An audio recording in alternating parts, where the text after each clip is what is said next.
నమస్తే అండి. నేను మీ వెంకట్రావుని.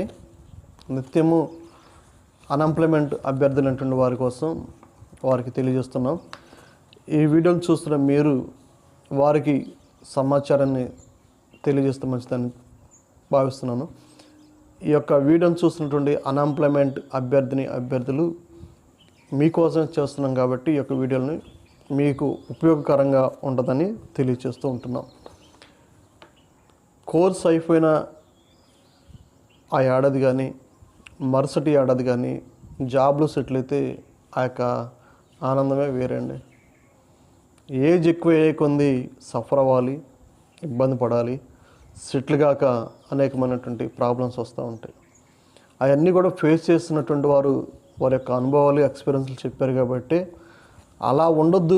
నూతన సంవత్సరంలో మరొక నూతన గోల్ పెట్టుకొని ఈ వీడియోని చూస్తున్నటువంటి మీరు మరి జాబ్ సంపాదిస్తారని తెలియజేస్తున్నాం. ఈ విషయాలను మరి డిగ్రీ మరి పాస్ అయినటువంటి వాళ్ళందరూ కూడా ఈ విషయాలను తెలియజేస్తారని భావిస్తున్నాను.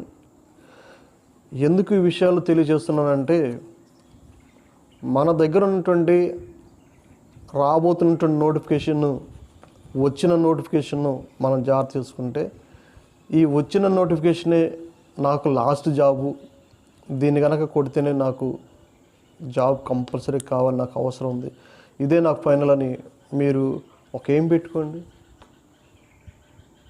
ఈ జాబే నాకు కావాలి, ఇదే నాకు ఫైనల్ జాబు, ఈ నోటిఫికేషనే నాకు ఫైనల్, ఈ నోటిఫికేషన్ నాకు ఎందుకు రాదు అని మీరు ఒక డిసైడ్ చేసుకోండి. కంపల్సరీగా మీకు జాబ్లో సెటిల్ అవుతారు.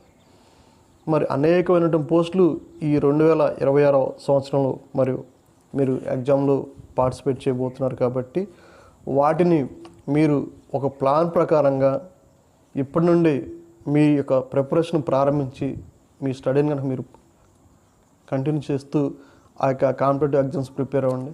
ఎందుకు రాదో చూద్దాం.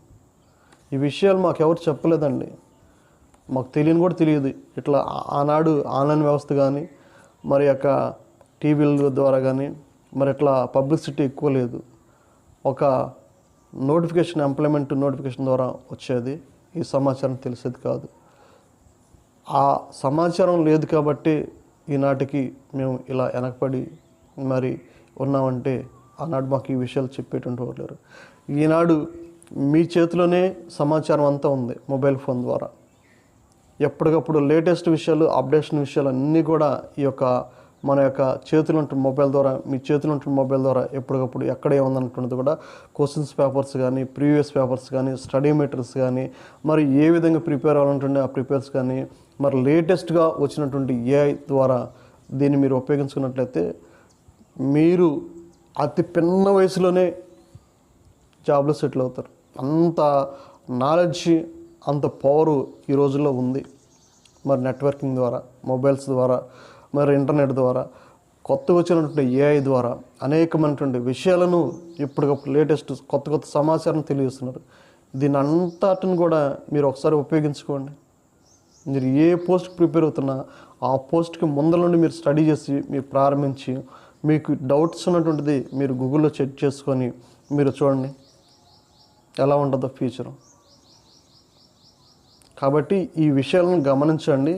ఇవి మీకోసం చేస్తున్నాం కాబట్టి మీరు కంపల్సరీగా మీకు ఉపయోగపడతాయని నేను తెలియజేస్తున్నాం. 2026 సంవత్సరం చూస్తున్నటువంటి అభ్యర్థులందరూ కూడా జాబ్లో సెటిల్ అవ్వాలని నా యొక్క ఆకాంక్ష, అభిలాష. మీరు కూడా ఈ 2026 సంవత్సరంలో అందరూ కూడా మరి ఈ యొక్క కష్టపడి మీ కష్టాన్ని ప్రతిఫలంగా జాబ్ తెచ్చుకుంటారని ఆశిస్తున్నాను. సార్, ఇప్పుడు మనం కంటెంట్లోకి ప్రవేశించగలిగినట్లయితే డిఎస్ఎస్ఎస్బి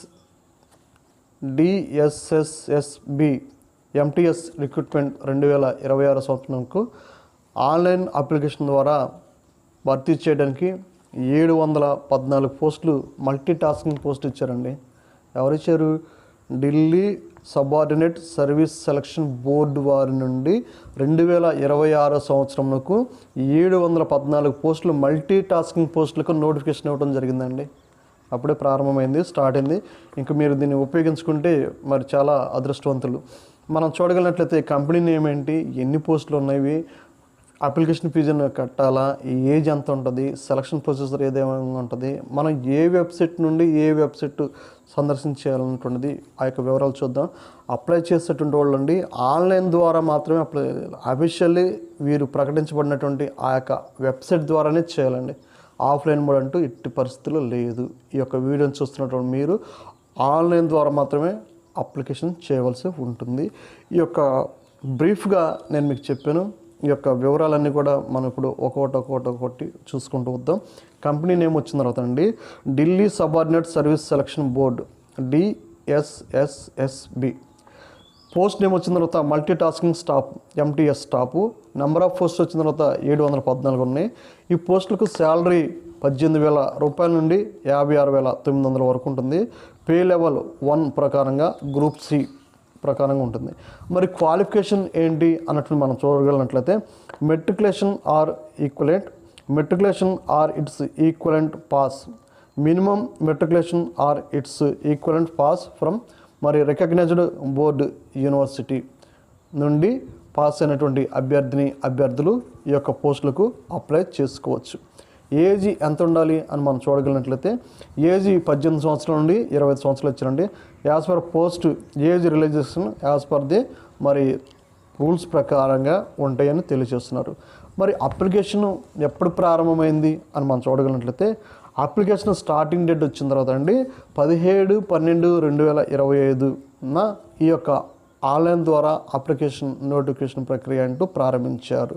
మరి పోస్ట్కు లాస్ట్ డేట్ ఎప్పటి వరకు ఉంటుంది ఏంది అని మనం చూడగలిగినట్లయితే ఈ పోస్ట్కు అప్లై చేసేటువంటి అభ్యర్థులకు లాస్ట్ డేట్ ఎప్పుడంటే 15 జనవరి 2026 సంవత్సరం వరకు ఉంది.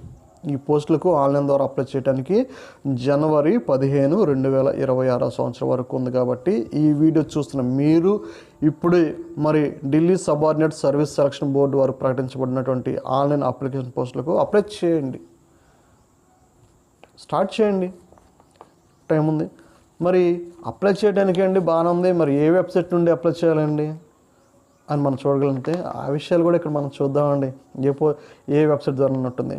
అఫీషియల్ వెబ్సైట్ వచ్చిన తర్వాత అండి https://DSSSB online.nic.in.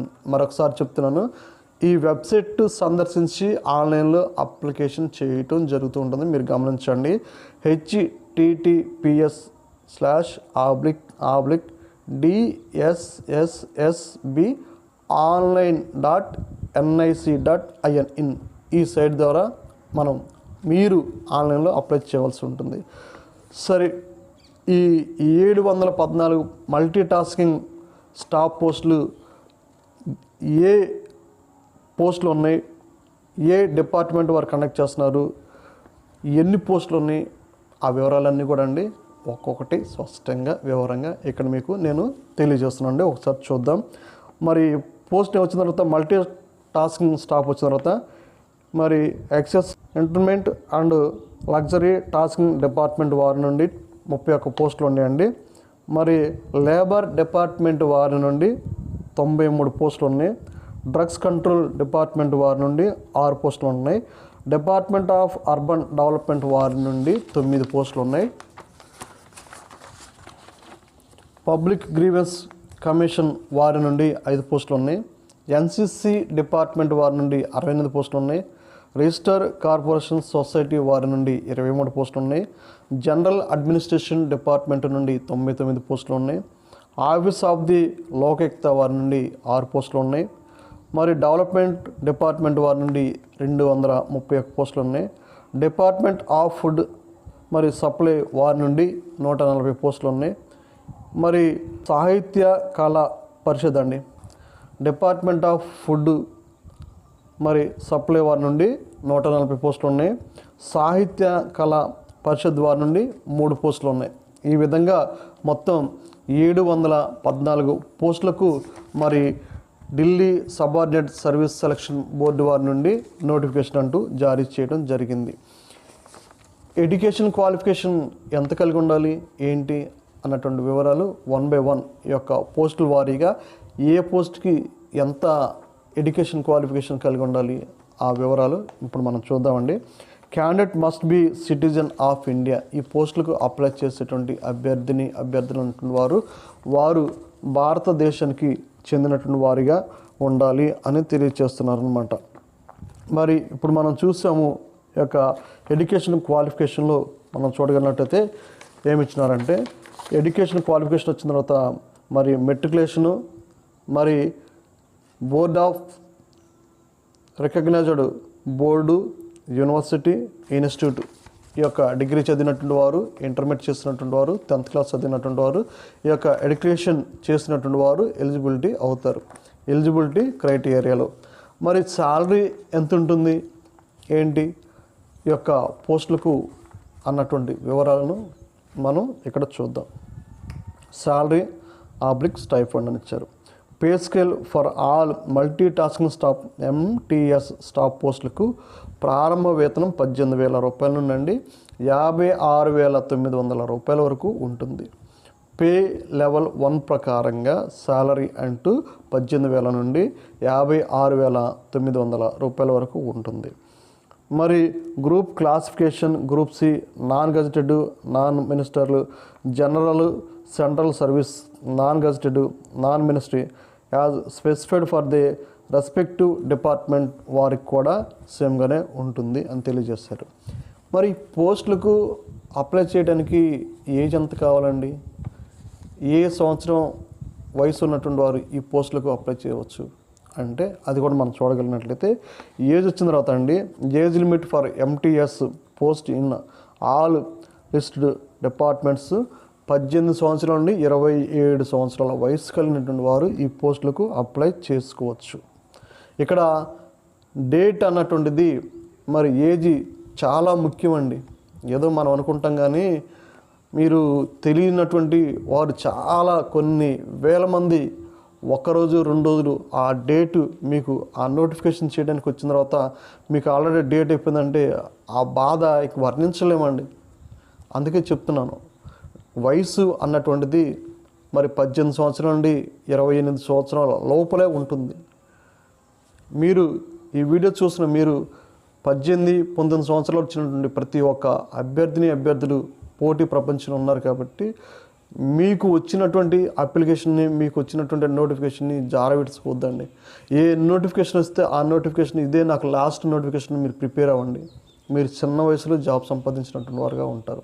మరి 27 సంవత్సరాలు దాటిపోయిన తర్వాత, ఒక్కరోజు దాటిపోయిన తర్వాత అప్పుడు మీరెంత బాధపడతారు, మీ తల్లిదండ్రులు కూడా సఫర్ అవుతుంటారు. రేపు మీకు వచ్చేటువంటి మీ భాగస్వామిని మీరు చూసుకోవాలంటే కూడా ఆ ఫ్యామిలీ మొత్తం కూడా చాలా సఫర్గానే ఉంటారు. ఇక్కడ ఏజ్ చాలా ముఖ్యం కాబట్టి ఈ వీడియో చూస్తున్న మీరు 18 సంవత్సరాల నిండినటువంటి వారు, 27 సంవత్సరాల లోపల ఉన్నటువంటి వారు ఈ పోస్టులకు మీరు ఇమ్మీడియట్గా అప్లై చేసుకోండి. అప్లై చేసి ఈ పోస్టులు మీరు ప్రిపేర్ కాండి. ఏజ్ రిలాక్సేషన్ విషయంలోకి వచ్చిన తర్వాత మరి యాజ్ పర్ గవర్నమెంట్ వారి యొక్క నామ్స్ ప్రకారంగా యొక్క ఏజ్ రిలాక్సేషన్ అంటూ ఉంటుందని తెలియజేస్తూ ఉన్నారు. మరి పోస్టులకు అప్లికేషన్ ఫీజు అన్న పే చేయాల్సి ఉంటుందండి. ఒకవేళ అప్లికేషన్ ఫీజు కట్టాలంటే ఎంత కట్టాల్సి వస్తుంది ఏంటి ఆ వివరాలు కూడా ఈ యొక్క వీడియోలో నేను మీకు తెలియజేస్తున్నానండి.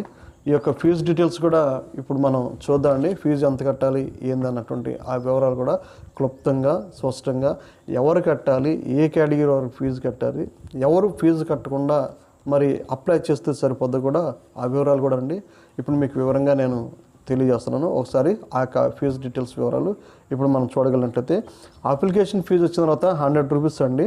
ఈ యొక్క 100 రూపీస్ అప్లికేషన్ ఫీజుగా ప్రకటించడం జరిగింది. మరి women candidates belonging to scheduled caste, scheduled tribe, PW వారు, ఎక్స్ సర్వీస్ మ్యాను, మరి కేటగిరీ వారు example for payment application fee వారికి ఈ యొక్క ఫీజులో ఎగ్జామ్షన్ అంటూ జరుగుతూ ఉంటుంది. మనకి ఇక్కడ ఈ యొక్క DSSSB వారి నోటిఫికేషన్ నుండి మనం చూడగలిగినట్లయితే Delhi subordinate service selection board వారి నుండి ఇంపార్టెంట్ డేట్స్ అంటూ మెన్షన్ చేయడం జరిగిందండి. మరి వారు కొన్ని ఇంపార్టెంట్ డేట్స్ ఇచ్చారు కదా, అవి చాలా అవసరం అండి. ఇంపార్టెంట్ డేట్ అంటే మరి వాళ్ళు అవసరం ఉంటేనే ఇస్తారు. కాబట్టి వారు ఇచ్చినటువంటి ఈ ఇంపార్టెంట్ డేట్స్ ఉందో ఒకసారి మనం చూద్దామా. ఆ యొక్క డేట్స్ వివరాలు కూడా ఇక్కడ మీకు తెలియజేస్తున్నాను. ఓపెన్ డేట్ ఫర్ అప్లికేషన్ వచ్చిన తర్వాత 17/12/2025 నుండి మరి ఆన్లైన్ ప్రారంభించడం జరిగిందని తెలియజేస్తున్నారండి. క్లోజింగ్ డేట్ ఎప్పటి వరకు ఉంది ఏంటి అని కూడా ఇచ్చారండి. ఆ డేట్ కూడా చెప్తున్నాను. క్లోజింగ్ డేట్ వచ్చిన తర్వాత 17/1/2026 వరకు ఈ యొక్క మరి ఆన్లైన్లో అప్లై చేసుకోవడానికి వారు డేటు ప్రకటించినట్లుగా తెలియజేస్తారు. ఈ యొక్క డేట్ ప్రకారంగా ఆన్లైన్లో అప్లై చేసుకోవాల్సి ఉంటుంది అని వారు వివరంగా స్పష్టంగా తెలియచేయడం జరిగింది. మరి ఈ యొక్క పోస్టులకు అప్లై చేస్తున్నటువంటి మీరు మరి సెలక్షన్ ప్రొసీజర్ ఏ విధంగా ఉంటుంది అన్నటువంటిది మనం చూడగలిగినట్లయితే, సెలక్షన్ ప్రొసీజర్ వచ్చిన తర్వాత అండి ఆన్లైన్ మరి ద్వారా కంప్యూటర్ బేస్డ్ ఎగ్జామ్స్ కండక్ట్ చేయటం జరుగుతూ ఉంటుంది. సిబిటి టెస్ట్ మనం చూడగలిగినట్లయితే వన్ టైర్ ఎగ్జామినేషన్ మరి general for the post of multi tasking staff MTS వారికి ఎగ్జామినేషన్ అంటూ కండక్ట్ చేయడం జరుగుతూ ఉంటుంది. అందులో మీరు పాస్ అవ్వాల్సి ఉంటుందన్నమాట. మరి మనం చూడగలిగినట్లయితే ఈ యొక్క కంప్యూటర్ బేస్డ్ ఎగ్జామినేషన్లో 200 ఆబ్జెక్టివ్ క్వశ్చన్స్ ఉంటాయి, ఎంసీక్యూ క్వశ్చన్స్. మరి ఈ 200 ఆబ్జెక్టివ్ ఎంసీక్యూ క్వశ్చన్స్కి 200 మార్క్స్ ఉంటాయి తెలియజేస్తున్నారు. మరి ఈ ఎగ్జామ్స్కి సిలబస్ ఏంటి, ఏ సిలబస్ ప్రకారం ఈ ఎగ్జామ్స్లో క్వశ్చన్లు వస్తాయి అన్నటువంటి వివరాలు ఇప్పుడు మనం చూడగలిగినట్లయితే, ఇక్కడ జనరల్ అవేర్నెస్ ఒకటి, general intelligent and reasoning eligibility, అర్థమెటిక్స్కు న్యూమరికల్ ఎబిలిటీ, మరి test of Hindi language comprehensive and test of English language comprehensive నుండి వారు ఈ యొక్క 200 క్వశ్చన్స్ వస్తాయి. అభ్యర్థులు అన్నటువంటి వారు మరి జనరల్ అవేర్నెస్, మరి general intelligent, reasoning eligibility, arithmetics, numerical ability ఇవన్నీ కూడా మీరు ఈ యొక్క ఎగ్జామ్స్లో మీకు సిలబస్గా ఉంటుంది. ఇక్కడ ఇంకోటి ఉందండి, మరి 200 మార్కులు ఇచ్చారు కదా పాస్ అవుతామంటే, మీకు తెలియనటువంటి ప్రశ్నలు మీరు జోలికి పోవద్దు. మీకు తెలియని ప్రశ్నల జోలికి మీరు పోవద్దు. ఈ విషయం ఎందుకు చెబుతున్నానంటేనండి, మరి ఈ యొక్క ఎగ్జామ్లో నెగిటివ్ మార్కింగ్ ఒకటి పెట్టారండి. నెగిటివ్ మార్కింగ్ ఉంది కాబట్టి ఆ యొక్క బిట్స్ జోలికి మీరు వెళ్ళొద్దు. రానటువంటి బిట్స్ జోలికి మీకు ఏవైతే వచ్చినటువంటి అంత మటుకి మీరు ఆ యొక్క ప్రిపేర్ అయ్యి చదివి, ఇది నాకు తెలుసు పర్ఫెక్ట్గా నేను చేయగలుగుతాను, దీని ఆన్సర్ నాకు కరెక్ట్గా తెలుసు అన్నటువంటి బిట్స్ మటుకి మీరు పూర్తిగా మరి ఆ యొక్క ఎగ్జామ్లో మీరు బబుల్ చేయవలసి ఉంటుంది. రాని వాటి జోలికి వెళ్ళి మనకు వచ్చినటువంటి మార్క్స్ మైనస్ చేసుకొని, మీకు వచ్చిన మార్కులు మీరు మైనస్ చేసుకొని, పాస్ అయినటువంటి అభ్యర్థులు కూడా ఈ మైనస్ నెగిటివ్ మార్కింగ్ వల్ల వారు డిస్క్వాలిఫై 1 లేదా 2 మార్కులతో మరి సెలక్షన్ కానటువంటి వారు కొన్ని వేల మంది ఉన్నారండి. మీరు రానటువంటి వాటి జోలికి వెళ్ళొద్దు. ఎందుకంటే ఇక్కడ నెగిటివ్ మార్క్స్ ఉంది. 1/4 అంటే 0.25% నెగిటివ్ మార్క్ ఉంటుంది కాబట్టి ఆ యొక్క క్వశ్చన్స్ జోలికి మీరు వెళ్ళొద్దు. వాటిని మీరు అటెంప్ట్ చేయొద్దు. వాటికి మరి అటెంప్ట్ చేస్తే మనకు వచ్చినటువంటి మార్కుల నుండి కూడా మైనస్ అవడం జరుగుతుంటుంది. అభ్యర్థులు కొద్దిగా ఈ విషయాన్ని గమనించండి. మరి ఆ యొక్క నెగిటివ్ మార్కింగ్ ఉంది కాబట్టి జాగ్రత్తగా మనకు తెలిసినటువంటి వాటి మటుకి మనం అప్లై చేస్తే మంచిది అని నా యొక్క అభిప్రాయం. తర్వాత మనం చూడగలిగినట్లయితే మరి క్వాలిఫైయింగ్ మార్క్స్ ఎన్ని మార్కులు క్వాలిఫై అవ్వాలి ఆ యొక్క వివరాలు కూడా ఇక్కడ చూద్దామండి. మనం చూడగలిగినట్లయితే మినిమం క్వాలిఫైయింగ్ మార్క్స్ వచ్చిన తర్వాత మరి జనరల్ ఈడబ్ల్యూఎస్ వారికి 40% మార్క్స్ వస్తే మరి వారు పాస్ అవుతారు. ఓబీసీ మరి ఢిల్లీ 35%గా ఇచ్చారు. అదేవిధంగా ఎస్సీ ఎస్టీ పీడబ్ల్యూ క్యాండిడేట్స్ వారికి 30% వస్తే వారు పాస్ అవుతారు. Ex service men will be given 5% realisation వారికి ఉంటుంది. ఈ యొక్క అవకాశాన్ని మీరు సద్వినియోగం చేసుకోండి. మీరు ఈ పోస్టులకు అప్లై చేసుకొని మీరు ప్రిపేర్ అయ్యి ఈ యొక్క ఎగ్జామ్స్ కనుక రాస్తే మీరు పాస్ అవుతారని ఆ యొక్క కాన్ఫిడెంట్తో మీరు ముందుకు వెళ్ళండి, మీరు పాస్ అవుతారు. ఎందుకంటే ఇక్కడ మనం క్వాలిఫైయింగ్ పర్సంటేజ్ మార్క్స్ కూడా ఇచ్చారు కాబట్టి 200 మార్క్స్ ఇచ్చారు, 200 మరి క్వశ్చన్స్ ఇచ్చారు. అందులో క్వాలిఫైయింగ్ పర్సెంట్ కూడా మరి కేటగిరీ వారికి ఇచ్చారు కాబట్టి చాలా మరి ఈజీ అండి పాస్ అవటం. ఈ పోస్టులకు మీరు అప్లై చేసి చూడండి, ప్రిపేర్ అవ్వండి, మరి మీరు క్వాలిఫై అవుతారని నేను ఆశిస్తున్నాను. ఈ వీడియో మీకు ఉపయోగకరంగా ఈ వీడియో సమాచారం మాకు తెలియజేస్తారన్నట్లయితే ఒక సబ్స్క్రైబ్ చేయండి, ఒక లైక్ చేయండి, ఈ ఛానల్ని బలపరచండి, మోటివేషన్ చేయండి. మరి 2026 సంవత్సరంలో సుమారుగా 90,000 పోస్టులకు పైగా మరి ప్రభుత్వం వారి నుండి నోటిఫికేషన్లు రాబోతున్నాయి, జాబ్ క్యాలెండర్. మరి ఇప్పటి నుండే మీరు వాటిని ప్రిపేర్ అయ్యి మీరు కనుక మరి సాధన చేయగలిగినట్లయితే మిమ్మల్ని మించినటువంటి వారు ఇంకొకరు ఉండరు. కాబట్టి ప్రిపరేషన్ స్టార్ట్ చేయండి, స్టడీ చేయండి, ఎగ్జామ్స్కి ప్రిపేర్ అవ్వండి. నోటిఫికేషన్కి పడగానే మీరు దాన్ని అప్లై చేసుకొని మీ యొక్క స్టడీని మీరు ప్రారంభించండి. ఎగ్జామ్స్లో మీరు విజయం సాధించారో చూద్దాం. ఈ ప్రణాళికను మీరు పెట్టుకొని నూతనమైన సంవత్సరంలో మీరు ప్రవేశించండి, మీకు అంతా మంచి జరుగుతూ ఉంటుంది. కాబట్టి 2026 సంవత్సరం మీకు మరి జాబ్ వచ్చేటువంటి సంవత్సరంగా భావించి ఈ సంవత్సరంలో నేను జాబ్ కొట్టాలి అని మీరు ఒక దృఢమైనటువంటి విశ్వాసంతో ఒక నూతనమైనటువంటి తీర్మానం తీసుకొని మీరు సిద్ధపడండి, ప్రిపేర్ అవ్వండి. మీరు జాబ్తో ఉంటారని నేను మనస్ఫూర్తిగా మిమ్మల్ని ఆశిస్తున్నాను. మరి ఈ వీడియో మీకు ఉపయోగకరంగా ఉంటే ఒక సబ్స్క్రైబ్ చేయండి, లైక్ చేయండి, మర్చిపోకుండా అన్ఎంప్లాయ్మెంట్ వారికి ఈ సమాచారాన్ని తెలియచేయండి. Thank you.